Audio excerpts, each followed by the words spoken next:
Olá pessoal, aqui é o professor Maroni Beckman, sou professor de matemática da Rede Estadual de Ensino. Está mais uma vez aqui na TV Educação, no programa Hashtag Fique em Casa Aprendendo, né? Para mais uma aula de matemática para os alunos da terceira série do ensino médio, né? Só recapitulando o que a gente está estudando, né? Nós estamos estudando geometria analítica, tá? Nosso terceiro capítulo desse conteúdo. Já fizemos estudo do ponto, já fizemos estudo da reta e nós estamos no estudo da circunferência. Só lembrando, né, que a geometria analítica é o que? Aquela parte da matemática, né, que ela une dois ramos da matemática, que é a álgebra e a geometria, tá?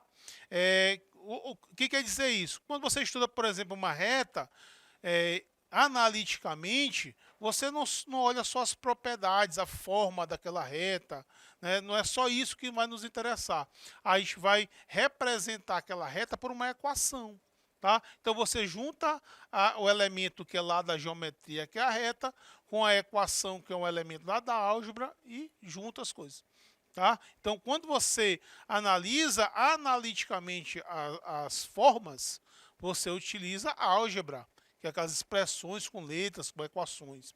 Beleza? Então, a gente está estudando hoje posição relativa entre circunferência. Uma sequência de 3 aulas que a gente falou disso. A gente falou de posição relativa entre ponto e circunferência. Tá? Estudamos posição relativa entre reta e circunferência. E agora a gente vai ver como é que duas circunferências elas se relacionam, né? Posições relativas entre circunferências. Beleza? Então, vamos analisar os 5 casos, né, que mostra como uma reta, como duas circunferências se relacionam. Então, veja bem, elas podem ser exteriores, tá? Elas podem ser tangentes externas, elas podem ser tangentes internas, elas podem ser secantes ou elas podem ser internas. Tá? São as 5 formas que uma circunferência se relaciona em relação a outra circunferência. Tá? Geometricamente, como é que eu consigo ver? Olha só, você vê que as externas, né, você percebe que elas não têm pontos em comum, elas não estão dentro, né, uma da outra e não possuem pontos em comum. Ó. Então elas são externas uma em relação à outra. Tá? Tangentes externas. Tangente como está uma fora em relação à outra, só que elas possuem um ponto em comum. Tá? Então perceba aqui, ó, que essas duas retas aqui, elas possuem um ponto em comum. Uma está do lado de fora em relação à outra, mas possuem um ponto, né, que une, né, que é um ponto que pertence às duas circunferências. Nesse caso aqui, elas são chamadas de tangentes externas. Tangentes internas, elas têm um ponto em comum também, só que está uma dentro da outra. Tá? Encosta aqui em um ponto só. E secantes, nas secantes, quando elas possuem 2 pontos em comum. Certo? 2 pontos em comum. E interna, que é o quinto caso aqui, delas serem internas, quando elas não possuem um ponto em comum e está uma dentro da outra. Certo? Então você consegue observar essa posição olhando, usando a geometria. Conhecimento de geometria. Mas, se eu quero determinar isso algebricamente, que é o objetivo aí da geometria analítica, aí eu tenho que fazer conta, né, para poder saber, né, como essas duas circunferências se relacionam. Então, quais são os critérios? O que eu tenho que fazer para saber se uma circunferência é exterior, se ela é tangente interna, se é tangente externa, se é secante? Aí você tem cada um com critério. Você vai analisar a distância entre os centros e a relação entre os raios. Tá? Por exemplo, aqui, ó, você tem o raio da circunferência 1 e o raio da circunferência 2. E se você for analisar a distância dos dois centros, ó, tá? Essa distância entre os dois centros é maior do que o somatório dos raios. Porque se você somar esse raio com esse aqui, não vai dar esse tamanho todo que vai de um centro ao outro. Então, nesse caso, a distância entre os dois centros é maior que o somatório dos raios. Se isso acontecer, né, o quer dizer que uma circunferência é externa, é exterior em relação a outra. Tá? Agora, se essa distância entre os dois centros for exatamente igual ao somatório dos raios, aí eu posso dizer que elas são o quê? Tangentes externas. Tá? Enquanto os dois raios, calcule a distância entre os dois centros, tá? Se esse valor for igual, e aí você vai ter uma relação de tangentes externas. Tá? E a tangente interna? A tangente interna, a diferença, a distância entre os dois centros vai ser igual à diferença entre os dois raios. E você percebe isso aqui, ó. Esse aqui, ó, a diferença entre esse raio 1 e o R2 vai ser justamente essa distância entre os dois centros aqui, ó. Tá? Se eu calculei a distância entre os centros e percebi que ele é igual à diferença entre os raios, então isso quer dizer que essas duas circunferências são internas. Tá? E secantes, para ser secante, a distância entre os dois centros tem que ser maior do que tem que estar entre a diferença dos raios e o somatório dos raios. Se esse valor for um valor que ele é maior do que a soma, só que é menor do que a diferença, então as retas são secantes. Tá? E a quinta e última situação é delas serem internas. Né? Delas serem internas. Se elas forem internas, qual é a situação? O somatório, a distância dos dois centros, ele tem que ser menor que a diferença entre os dois raios e tem que ser maior do que zero. Né? Tá? Então, a distância entre os centros tem que ser menor que a diferença entre os raios. Certo? E tem que ser maior do que zero, porque não existe distância negativa. Se isso acontecer, ela é interna. Tá, galera? Então, vamos lá. São essas 5 situações aí que nós vimos, né, para saber a posição entre duas circunferências. Então, vamos botar um exemplo aqui para a gente poder visualizar. Eu tenho aqui duas circunferências, lambda 1 e lambda 2. E aí eu quero saber qual é a posição entre essas duas circunferências. Botei aqui a forma geral. Galera, a gente tem que fazer o quê? Escrever da forma geral para a forma reduzida. Tá? Para que eu possa descobrir o centro dessa circunferência e o raio. Tá? Não tem jeito, a gente tem que encontrar. E uma das maneiras de você descobrir qual é o centro e qual é o raio, é você completar o quadrado, formar um trinômio quadrado perfeito. Essa aqui, galera, nem precisa. Eu já sei que nessa circunferência aqui, 1, eu já sei que o centro está na origem. 0 e 0. Por que o centro está na origem? Se você tiver uma equação dessa forma, que você não tem esses elementos aqui, ó, quer dizer que essa circunferência, o centro é na origem. Estudem lá a equação da circunferência que a gente mostrou essa situação específica para você. Tá? Então, esse centro aqui, ó, vou chamar de C1, fica na origem. E esse valor aqui é o raio que for o quadrado. Então, esse raio R1 vai ser igual a raiz quadrada de 49. E a raiz quadrada de 49 é 7. Certo? Então, eu encontrei o centro da circunferência 1 e o raio da circunferência 1. Vou fazer a mesma coisa em relação à circunferência 2. Só que aqui, galera, eu tenho que completar o quadrado. Essa equação aqui é uma equação onde o centro não é a origem. Tá? Então, a gente vai fazer completando o trinômio quadrado perfeito. Então, você vai ter x ao quadrado menos 6x mais y ao quadrado menos 8y. Vou levar esse 11 lá para o segundo membro. Certo? E agora o que a gente vai fazer? A gente vai completar aqui dois trinômios, né? Tem que transformar isso no quadrado da soma de dois termos ou no quadrado da diferença. Então vai ficar o quê? X ao quadrado menos 6x mais 9 mais y ao quadrado menos 8y mais 16 igual a 11 mais 9 mais 16. Porque se eu acrescentei 9 de um lado e 16, e do outro lado eu também tenho que acrescentar 9 e 16. Tá? Então, x ao quadrado menos 6x mais 9, isso aqui é a mesma coisa de x menos 3 ao quadrado. Esse outro valor aqui vai valer y menos 4 ao quadrado. E aqui vai ser igual a 36. Certinho? Então, agora que eu transformei a minha equação que está na forma geral, na forma reduzida, eu tenho como encontrar o centro, né? Então, esse centro aqui, ele vai ser o ponto 3 e 4. Tá? Você sabe que esses valores vêm para cá com o sinal trocado. Se ele está negativo é porque ele é positivo. Esse aqui é negativo, é positivo. E esse aqui, raio ao quadrado, igual a 36.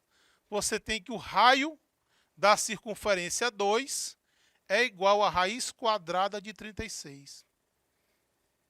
E a raiz quadrada de 36 é quanto? É 6. Certo? Beleza, turminha. Bora lá, então. Tá? Agora, eu tenho como eu saber qual é a posição entre essas duas circunferências. Então, a minha circunferência é lambda 2, tem centro 3 e 4, e tem o R2 igual a 6. Olha, então para você saber a posição relativa entre essas duas circunferências, você tem que calcular a distância entre os centros, tá? Você tem que fazer a somatória dos dois raios e a diferença desses dois raios para você saber qual posição a relação entre essas distâncias se encontram. Tá? Eu vou calcular a distância entre os dois centros, tá? Vou calcular a somatória dos dois raios, certo? A somatória dos dois raios, e vou calcular a diferença entre esses raios. Estabelecer e olhar para cá e ver qual dessas 5 relações essas duas se encontram, tá? Para saber se o somatório vai ser igual à distância, ou se vai ser maior, ou se vai ser menor, ou se está entre a soma e a diferença, ou se é maior do que zero e menor do que a diferença, que aí eu vou ter condições de saber se ela é interna, se ela é externa, se ela é tangente. Tá? Beleza. Então, olha só. Quanto é aqui R1 mais R2? Ó, vai ficar 7 mais 6. Ou seja, é igual a 13. Tá? A somatório aí dos raios é igual a 13. Beleza. A diferença, o módulo da diferença. Só porque ele coloca em módulo? Porque ele quer saber o valor positivo, né, galera? Certo? A distância não pode ser negativo. Então, essa diferença aqui vai dar módulo de 1, que vai ser igual a 1. Certo? O que a gente vai fazer? Beleza, eu tenho o somatório dos dois raios, né? Eu tenho o somatório dos dois raios, e aí eu tenho também a soma dos dois raios e a diferença. Bom, o que eu vou fazer agora? Só apagar aqui para a gente ter um espaço. A gente vai calcular a distância entre os dois centros, né? Distância do centro 1 ao centro 2, né? Lembra dessa fórmula? X do centro 1 menos o x do centro 2 ao quadrado, mais y do centro 1 menos y do centro 2 ao quadrado. Tá? Distância entre dois pontos. Essa aula aqui, galera, foi das primeiras aulas que a gente viu. Daí sempre a importância da gente procurar estudar as coisas que a gente já viu anteriormente, né? Distância entre dois pontos. A gente está na aula de circunferência e está precisando de distância entre dois pontos. Ok? Então, vamos calcular. Então, você vai ver que a distância do centro 1 por centro 2 vai ser igual a x do centro 1, 0, menos 3 ao quadrado. É isso? Tá? Y do centro 1 menos o y do centro 2. 0 menos 4 ao quadrado. Certo? Beleza. Então, vamos fazer a conta. Então, nós vamos ver aqui, 0 menos 3 ao quadrado vai ficar menos 3 ao quadrado. Mais 0 menos 4 fica menos 4 ao quadrado. Certo? Então, a distância do C1 para o C2 vai ser igual. Galera, muita gente tem essa dúvida aqui, ó. Menos 3 ao quadrado. Toda vez que a potência tiver uma base negativa, mas está elevada a um expoente par, esse resultado vai ser positivo. Tá? A gente já viu muito esses erros. A pessoa botar, por exemplo, aqui vai dar menos 9. Não. Por que o menos 3 ao quadrado vai dar menos 9? Menos 3 multiplicado por menos 3 dá mais. Menos com menos dá mais. Então, toda vez que você tem uma potência com base, com expoente par, o resultado sempre vai ser positivo. Então, menos 3 ao quadrado é 9. Menos 4 ao quadrado dá 16. Então, você vai ter que a distância do C1 para o C2 vai ser igual a raiz quadrada de 25. É isso? E aí você vai ter a raiz quadrada de 25 é 5. Certo, galera? Muito bem. Beleza. Agora chegou a hora da gente fazer as relações, né? As relações entre as circunferências, tá? Então, como é que acontece? Eu tenho aqui, vou colocar aqui de novo para a gente ver, que o R1 mais o R2 é igual a 13. Que o R1 menos o R2 é igual a 1. E a distância entre os dois centros, C1 e C2, é igual a 5. Se você perceber, galera, bem aqui, prestar bastante atenção, você tem exatamente essa situação aqui, ó. Essa distância entre C1 e C2, sendo maior que o módulo de R1 menos R2, menor do que a soma dos raios. Veja que aconteceu exatamente isso. Tá? Perceba aqui, quanto é a distância entre os dois centros que nós encontramos? É 5. Certo? Quanto é que vale a diferença entre os raios?